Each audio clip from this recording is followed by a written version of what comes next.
Over the last few weeks, some of you have had to deal with some unimaginable circumstances on your operations. And of course, I'm talking about the flooding that has covered the news and many of us here in Nebraska.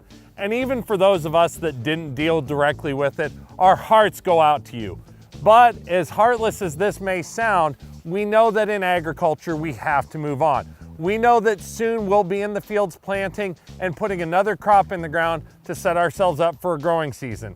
And while we have to keep our friends, our families, and our communities in our thoughts and prayers and take care of them in this time of need, we also need to prepare for this planting season. So today, I want to address one of the biggest questions I've got post-flooding, and that's what has happened to the nitrogen, the phosphorus, the potassiums, and the fertilizers that we put out on those acres.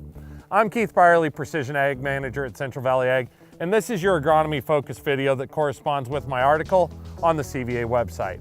When it comes to talking about those nutrients, let's break it down into a couple of different classes. First of all, let's talk about our nitrogen. For those of you that had anhydrous ammonia on out there, I think that it's safe to say that if it was done in the fall, it's probably safe as long as we didn't see erosion on that trench or on that culture knife mark out there across the field. The ground was frozen, the nitrogen was in a fairly stable form, and we didn't get water moving through the soil profile. That's why it ran off. So that nitrogen's safe. When it comes to the rest of our nutrients out there, I think that we really have to commend what no-till did for us on our no-till acres. If you look at those no-till fields, by and large, a lot of the residue never moved out there. And if the residue didn't move, the fertilizer that's been put out to date out there was probably safe as well. It's important to remember that most of our fertilizers have sodium as part of that component, so they will melt in and they will go through the soil, they will go through the ice, they will go through the snow, and they will get down there and into the soil and attach to it and find a way to stay there. So if your soil didn't move, I think it's probably safe to say that you don't have a lot to worry about.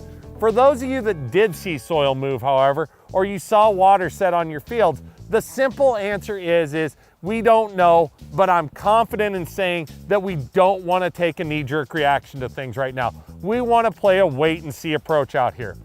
When we talk about fertility, there's a reason that we talk about soil sampling and building our soils up, and it's for this exact case right here.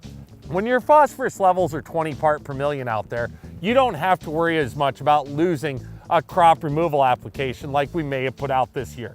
When they're 5 parts per million, that's much more of a concern because you just simply don't have the insurance. You don't have the assurance that you've got soil fertility to fall back on. So my answer to you is, if you have a soil fertility plan, look at this as a blip on the radar. Don't look at this as something I have to react to right now. So my take-home message for today is don't overreact. Don't go out there with a dry spreader and start spreading pounds across the field just because you think you may have lost some product. Is that okay to do in areas where we have to repair ditches? Absolutely. But I think there's a lot better things that we can do out there with our money. I think the tools that we have at our disposal this year in 2019 are superior to anything we ever had before. Tools like imagery, not just NDVI, not just satellite, but thermal images and things like that that get flown weekly can help us monitor and identify what's going on in our crops. Hiring a crop scout for a couple hundred acres that might have been most affected by the flooding is a good investment as well. For $7 to $10 an acre, you can have somebody out there every week being your eyes and ears, doing tissue tests and doing the things that you need to have out there to have peace of mind for what your fertility program looks like going into the season. And then of course there's the nitrogen modeling side with products like Adapt-N. When we look at those things, they're going to help us monitor the conditions that we have starting with these saturated soils and prepare and adapt to the weather changes that Mother Nature deals us throughout the rest of the growing season. So my advice to you is to invest in some monitoring, not invest in more fertilizer.